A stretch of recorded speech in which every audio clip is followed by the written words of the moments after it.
a lot of agents understand pricing, and there's other agents that don't understand it as well. And this is where a developer, right, can go very, very, very wrong. All it takes is one wrong development to screw up your 5 previous amazing developments by not working out your numbers properly. For some of the newcomers, what are some of the numbers that, in your opinion, that you see that most people are really screwing up at the moment? Is it the land prices because they're not up to speed on how fast they're increasing?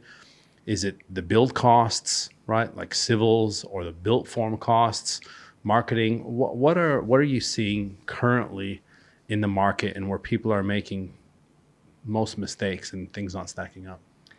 Yeah, so we can talk about risk for a second. I think when it comes to sales risk, the way you can assess that is you need to, again, like I was talking about at the start, you need to put your mind in the frame of who are the potential buyers at the end.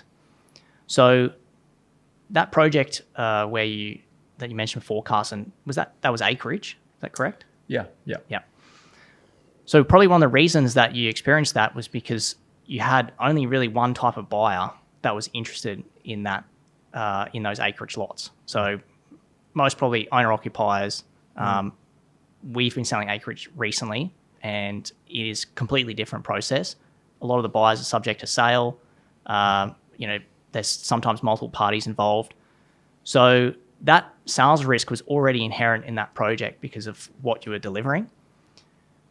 If you are delivering, say, a typical 400 square metre block in a price point that's in Southeast Queensland, let's say, under 700,000, then all of a sudden you now have multiple different avenues of selling that block, because you're going to have owner-occupier interest, you're going to have interest from investors, and that could be for a regular block, regular just house, single or double-story house. That could be for a rooming accommodation. So to your point, Shannon, back when the rates were going up, we still were able to move stock. And what we did was we started thinking about, okay, well, who does it make sense right now to buy? And we worked with Kevin for a bit and other rooming house accommodation providers. We worked with NDIS, so that's special disability accommodation. So we were moving land even 50,000, 70,000 over what a local sort of owner-occupier purchaser would pay, all because there was an area where people wanted to do rooming or people wanted to do SDA. Another thing is duplex or a secondary dwelling. So can you do those sorts of products where you have an additional rental income or the ability to strata at the end? So yeah, the risk is very much about what you're developing. I think luxury real estate probably carries a lot more sales risk than something that, because you really only have that one segment of the market that you're targeting. So where I see a lot of people go wrong is they hear the market is hot, there's heaps of buyers, and then they think that applies to, it doesn't matter what you're doing. It doesn't matter if it's a block for 1.5 just for the land, or if it's a acreage lot, if it's a block that's on the side of a cliff. They think that market's hot, there'll be a buyer. That's a big mistake. Isn't it amazing how much more you can sell a block of land for when the taxpayers are paying for it, eh?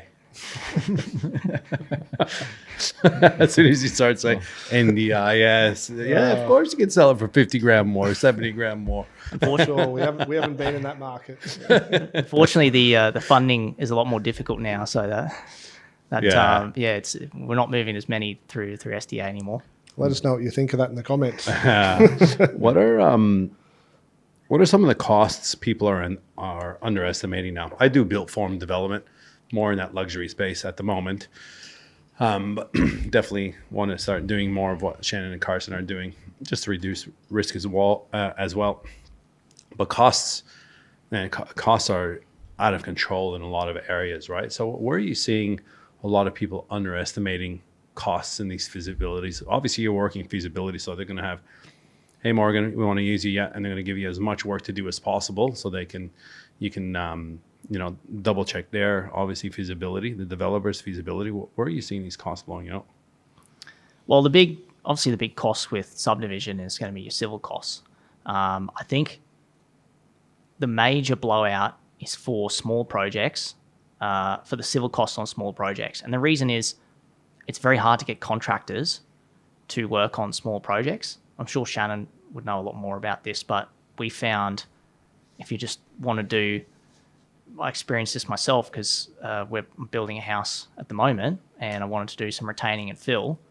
And to have a contractor that was going to handle the whole process was about $80,000. And in the end, I just leveraged a few buddies and I got it done for about $25,000. But the reason is that they have to still establish the site, so do the sediment controls and portable toilet. They've got to do all the WHS, all that sort of stuff. It doesn't matter if it's a big site or a small site. And the way all the machine hire works and everything like that, it doesn't work very well for small developments.